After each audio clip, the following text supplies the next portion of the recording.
I'm here to speak to you about presenting yourself today. Presenting who you are and getting your message out there in a way that's effective. My heart's passion is bringing people together and exploring what it is that unifies us at the most fundamental level of being human. Today, I'll be speaking to you about various ways in which you can get your message out there. In my profession, what I do is I work in the field of psychology and communication. Basically, I talk to people about how you can communicate more effectively to get better results, and also how you can sustain fulfillment in your life without burning out. Because you're going to go home when you leave here, aren't you? And you're going to come up against obstacles, you're going to meet people and challenges and situations, and who knows, after time, you need to find ways to keep yourself motivated, to be courageous, to stay confident, and to continue getting your message out there in a way that's meaningful to you and making a difference in the world. But there's probably going to be many times in your life when you need to step up and share your message. It might not be a formal presentation, it might just be a dialogue with somebody, or perhaps it's an opportunity for you to spontaneously pitch your idea to the right person, or just to talk to somebody about it. However, should you be preparing for a presentation, even if you are going to use visual aids, or for an interview, then what I'll be covering with you today are the bare bones, the structure of how you can formulate ideas in your own mind so that when you deliver your message, others will be able to make sense of it, understand what you mean. I'd like you to remember a time you enjoyed learning something new. Perhaps it was a hobby, a musical instrument, some time in your past when you remember learning something new and having a good experience. Just come up with your own memory of that right now and be in that memory as if you're having that experience in your body right now. And as you're there, enjoying learning something new, it ought to be fun. I'd like to start off by telling you a bit of a little story that sort of sets the mood. And I'll tell you why I'm doing this later on so that you can use it if you like it. It's okay. So, once upon a time, a couple were walking along the beach. And it was autumn, fresh, crisp morning. And they took off their shoes to have a real experience of what it's like to be on the beach. And they walked along that crunchy, coarse sand, and they could feel that underneath the soles of their feet. And as they walked along toward the ocean edge, they could feel the spray of the ocean landing on their skin, invigorating them, fresh. They could smell the salty scent of the sea air. And as they looked up, they saw seagulls flying above, making that cawing sound that seagulls make as they soar through the air. Then, suddenly, off in the distance, they see a strange moving form, and they became curious. So they started to make their way to go and find out, what is that? So as they're making their way along the beach, they discover many things. And as you're learning, who am I to know what you'll be learning and how you're going to apply that in a meaningful way in your life today? We all learn in different ways, okay? Some people need to see pictures of your idea. You need to give them ideas that form pictures in their mind. You need to tell them what they should be seeing, what they should be focusing on. You'd be using words that help them to clarify mental pictures in their mind, while others need to hear what you're talking about. You need to help them to understand what the idea sounds like, what they're going to hear in your message. And then again, there's other types of people who need to get to grips with what you have to say. They need to get a feel for it. They need to understand it. They need to get busy. They need an example in their hands. What I'm suggesting is that your venture is a living presentation, and you are that presentation, okay? Because until you're living the idea and the concept and bringing it out into the world through the person that you are, you can never speak authentically about it. It won't be from the heart. And unless you're talking from the heart, people are less willing to listen to you because you're just another bird singing a song. I'd also like to suggest that every time you present something, it's a one-time act. You'll never give two presentations that are exactly the same.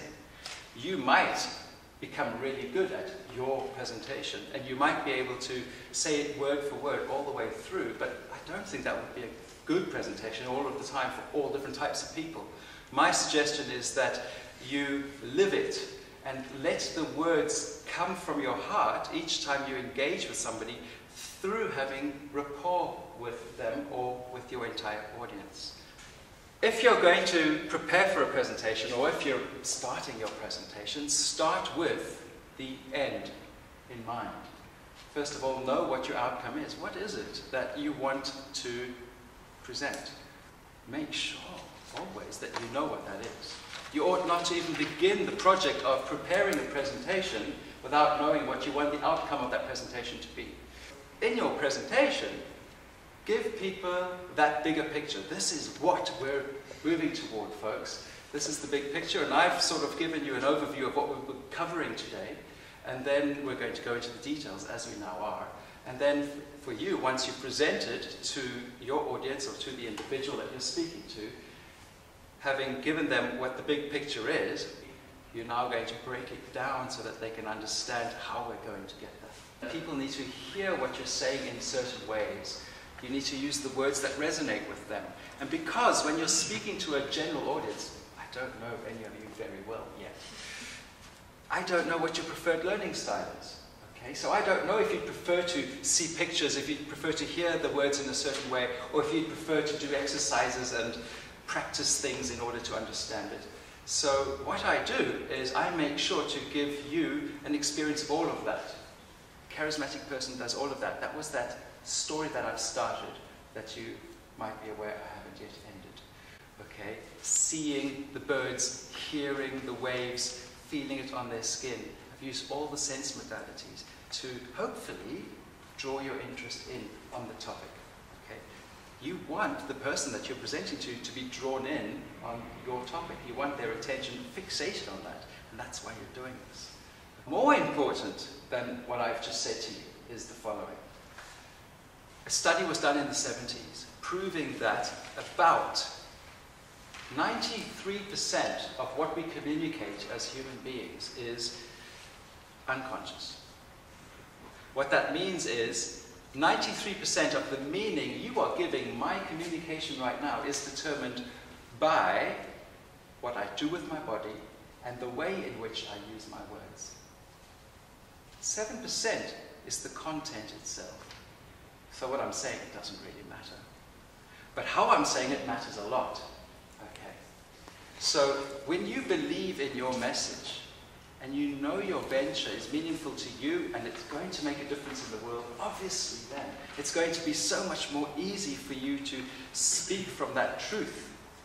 And in that way, have the body language and the voice expressions and tone and volume and tempo that is a match. So one thing you can make sure to do is to use enough of your physiology so that it is an example of your message. That's called congruence. Are you in alignment with your message? Just make sure it's the physiology where the words flow from you, and keep changing your physiology until the words do flow from you. That's the idea. Now, a lot more than the content of what you're saying is still the way in which you're saying it. Now, if I'm in an interview situation, because what I'm showing you today has as much to do with presenting yourself in a public speaking situation as it does in a one-on-one interview situation, make sure that the words you're using are like their words. Okay? Do they speak fast? Are they a very quick speaker? Do you know the people that make lots of pictures in their mind speak very quickly because they need to get all the words out that describe the pictures that they're making, and the picture says 1,000 words, so that's a lot of words, and you get out there very, very fast to show everybody what the pictures are that you're having in your head. So you know that somebody who speaks very fast is probably making a lot of pictures in their head. And if you are the person that likes to get to grips with things and feel and get in touch with the energy of the experience before you even begin to say anything about it, it takes a bit longer. Now, if you are a touchy-feely type and you're speaking to a very visual person and they're like this, and their back's up straight because they're making all the pictures, and you're like, you're not going to reach them. They're not going to relate to you as well. You won't have as much rapport, and your message will not strike a chord with them as well as if you were, as the touchy-feely person, just stretching your back and pick up the tempo of your delivery in order for it to resonate with the other person. And you need to change the way in which you are articulating your message until it is similar to the other person. And volume. If somebody is very loud and you're very timid, they're going to be like, I can't hear you. Within your own comfort range, that would be an important thing to consider. There are many ways in which you can enhance the receptivity of your listeners. Most importantly is when you're speaking from your heart. People love it when others are being authentic and they listen more closely. But there are other things you can do. One thing I've done today is I've asked you to remember a time when you really enjoyed learning something new, and to go and be in that experience as if it's happening now.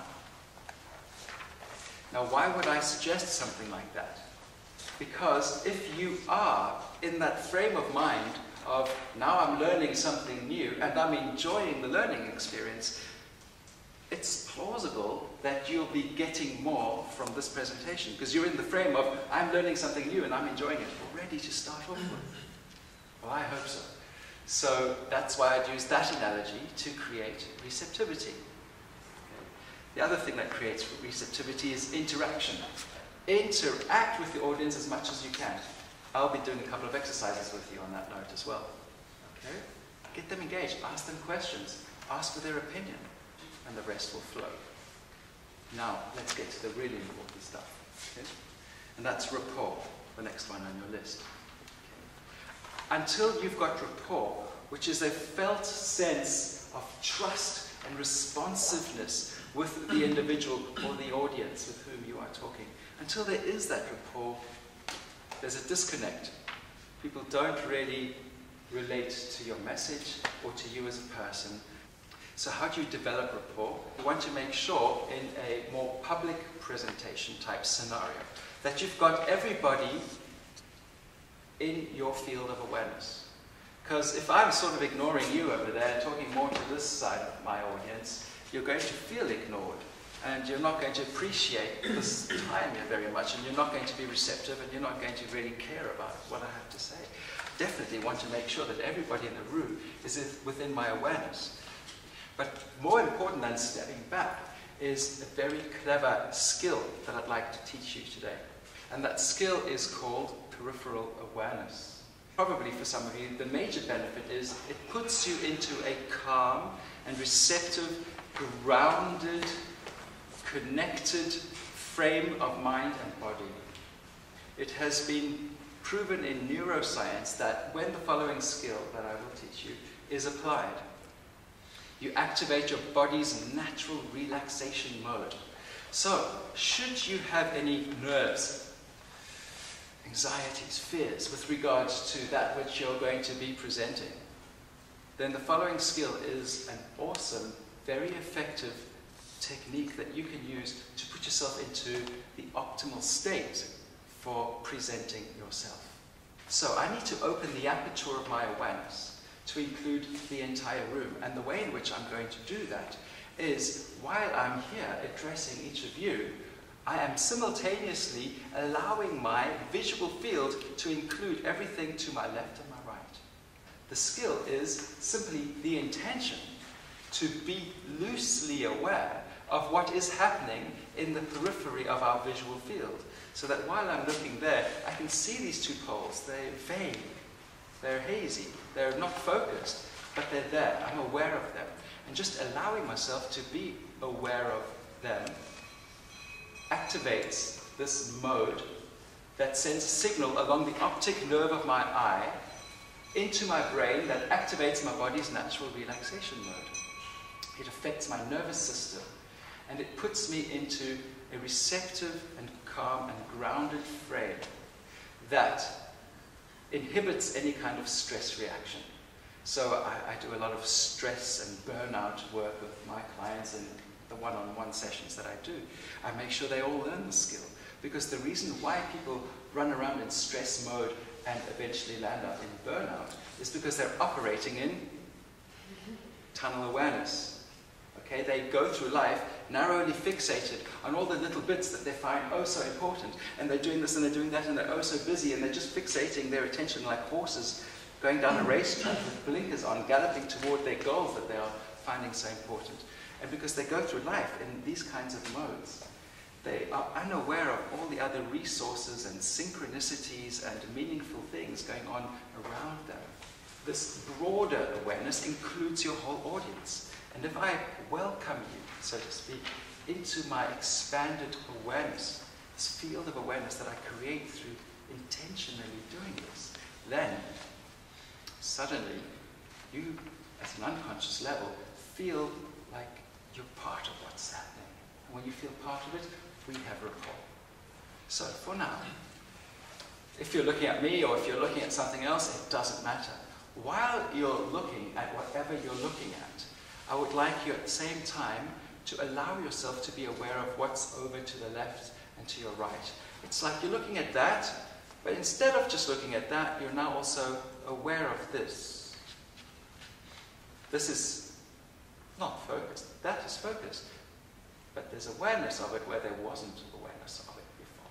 So while you're looking at what you're looking at, invite your awareness to expand, to include what's all the way over to your left and to your right. And when you do that, and your awareness expands outwardly in that way, notice how your body responds. Notice what's going on in your head. Notice what happens to your breathing. Notice your overall state. What are you noticing? I started to feel a lot calmer. It felt open. Like Oh. you kind of feel like a circle. Even if you can't see what's behind you, you can sense. All right, you're already doing an advanced application of it, but I wasn't even going to introduce you. Okay, yes, but that open, isn't it good to be in an open frame when you're doing any kind of presentation? We like to listen to open people, and when you're open, you're more aware. This diagram is the only visual aid I brought along. So basically, here you are. You are this heart, and you're located within a diamond. Nice. Okay. So you're a heart, and around you is a diamond that shines brilliantly, making the world a brighter place for all of us to be in. Thank you. So now, as the person you are, authentically true to who you are as a radiant diamond, your message is what you shine out into the world. There are 4 things you should be aware of in order to get your message out there in an effective way. Starting with number 1, why? Why should people stop to listen to what you have to say? When you are creating your pitch, designing a presentation, the first thing you want to have as that which you will be presenting is answering the question, why? Number 2 is what? What is it that you're saying? What is the heart of your message? Make sure that that is clear in your own mind and that it follows the why. So once I've articulated why I think you should want to pay attention to what I'm saying, I'm going to tell you what it is that I want to say. This is the message. This is the actual content that you are delivering. Once you've given people the theory, the data, the information, you want to have them have an experience of that. And that is the how. So how do they apply your concept? How do they put it to work? How do they make it happen in the real world? And this is where you explain how it's going to function. And one of the ways in which you can explain that how is through giving them an experience of it, an exercise. It could just be telling them about an example of what it is that you're talking about, an example that's happened in the past, perhaps. Give them something that they can understand. Make sure that they have an experience that they can see and hear and feel. And once you've given them the experience, you've addressed the how. Finally, you want to make sure that you deal with if this or if that, then what? So, if things don't go to plan, how are we going to deal with that? So the final thing is if. This final thing is also the opportunity for you, after having given your audience an experience, to say, how did that go? What are your questions? How did it work for you? What did you notice? Have you discovered certain things? What's your experience discussing that? People may be concerned, they may have, maybe it clashes with the religious idea of theirs, or perhaps it clashes with the philosophical idea, or maybe they have doubts about its practical application down the line. That's a discussion that you have at the end of your presentation. You save that for the end. Following this structure from 1 to 4 is what gives adult learners the ability to understand and to grasp, to make sense of what you're presenting. I'll give you an example. I'm going to say 2 sentences. The first sentence is a questioning syntax, and it addresses the why. My second sentence is addressing the what. Are you ready for it? Mm-hmm. Would you like to find out today why you are valuable in the world? Do you know that when you change your internal representations about yourself, you change your external experience of life?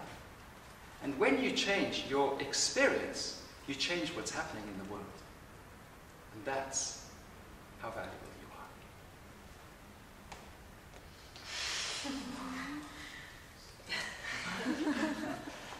are. All you need to add to that is an experience that your listener can understand, so that they can remember what you had to say. Because when they start to try it on and get an exercise or an example from you, then it becomes tangible and memorable for them. Then all that's left is the call to action at the end. Okay? That's if this or if that, then what? And of course, if it's a pitch, then the if represents the call to action. This is how they get to make the decision that you want them to make. That, of course, is the best decision they could possibly make in order to invest or to at least get something meaningful from whatever it is that you have to say. Finally, whatever the feedback is that you're getting from your audience or after your presentation, whatever that feedback is, take it. There is no such thing as failure. There's only information about how you need to do it differently next time. And to close, I'd just like to remind you of the key elements here. And it boils down to you. Being true to who you are. And being true to who you are is simply knowing why you're here. You know why you're here on earth too. You know at least something about your life purpose. Because you've got a message that needs to get out there. The message needs to be spoken in the way only you can speak it. And it needs to land in the ears and in the hearts of just the people that need to hear that message. So until you get your message out there, it stays here. And it's wonderful that you are aware of your message and you're able to articulate it to yourself. That's important.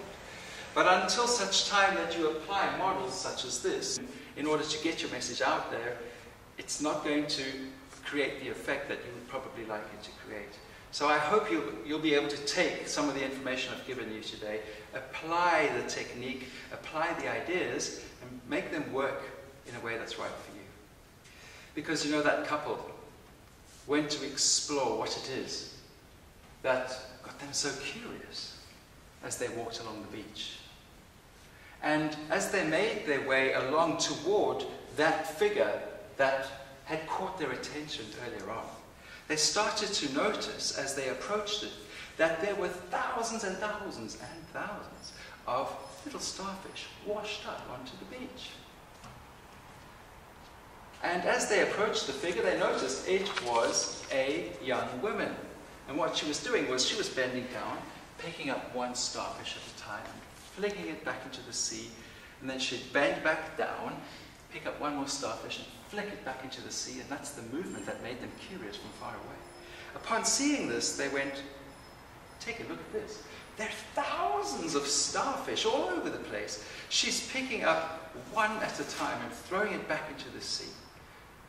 And they said to her, you know, who are you?